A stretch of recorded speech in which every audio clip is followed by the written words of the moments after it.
We eliminated the commute and the rigid office schedule.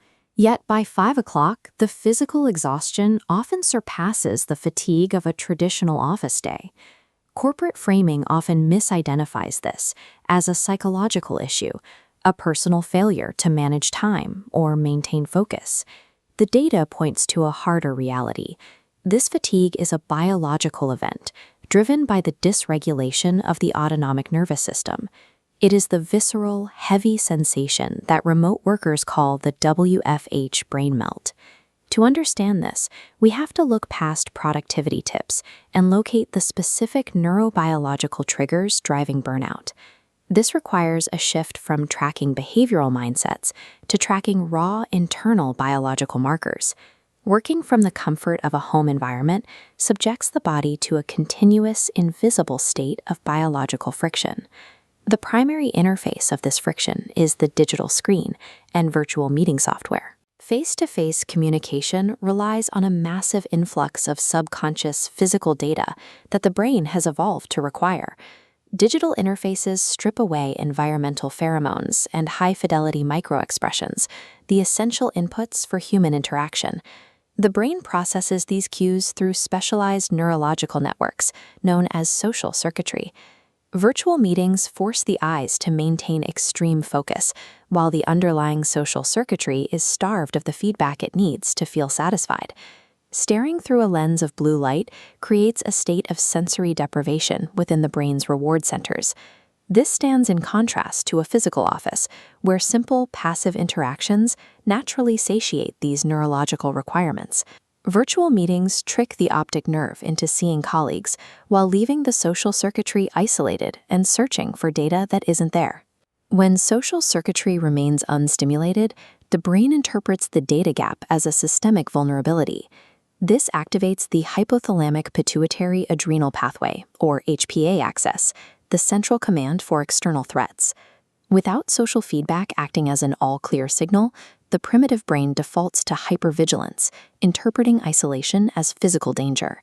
This triggers the HPA axis to steadily produce the stress hormone cortisol.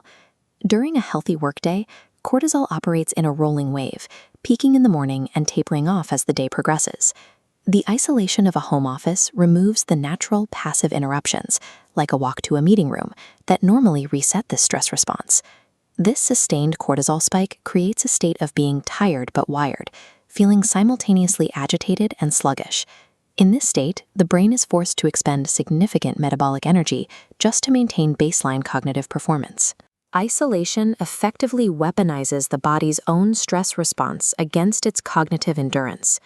The chemical accumulation of stress hormones directly impacts cardiovascular recovery. We can measure this impact through heart rate variability, or HRV, the definitive metric for autonomic nervous system health. There is a strict inverse relationship between HPA axis activation and HRV levels. As physiological stress compounds during the workday, the heart rate variability sine wave collapses.